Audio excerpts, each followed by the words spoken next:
You know what the average age of people dying of COVID is?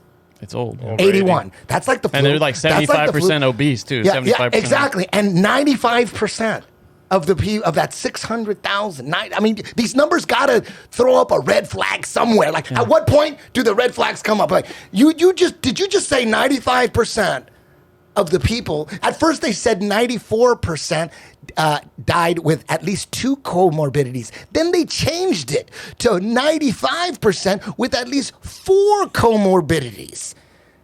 Does that do something to that 600,000 to you, or it does nothing to you? And the CDC also said that December 31st, they're going to use a new test because they can't tell the difference between the cold and the flu. That's another one for the flu. That's another one for Team Flu. Right? Like, wait a minute. Does that mean anything to anybody? Like, to me, like, that kind of mean. And then you go through nobody in the NFL, nobody in the NBA, nobody in the NHL, nobody in the UFC, nobody in jiu-jitsu has died of COVID. Does that mean anything to you?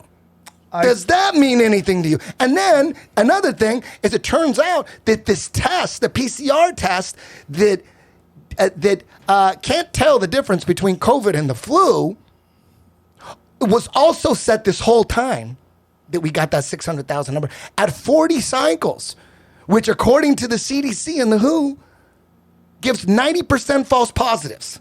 This whole time we've had 91st. In fact, the day Joe Biden was inaugurated, they said, the WHO said, you know what? Turns out 40% or 40 cycles is too high. We got to knock it down to 28 cycles. Yep. Boom, all the cases went down. Yep. How many people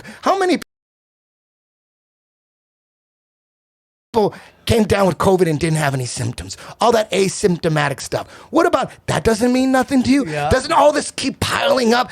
Wait a minute. You guys had it at 40 cycles the whole fucking time? And now you're saying that at 40 cycles, it's 90% false positive? Does that do anything to the 600,000 number? Does that do anything? Yeah. I mean, does it? Does it? And then now we need a new test because this test that we've been using the whole time. So when someone says, oh, my uncle died of COVID, how do you know? That test can't even tell the difference between the flu and COVID, according to the WHO and according to the CDC. So how do we know? Yeah, I don't even think it's COVID, though.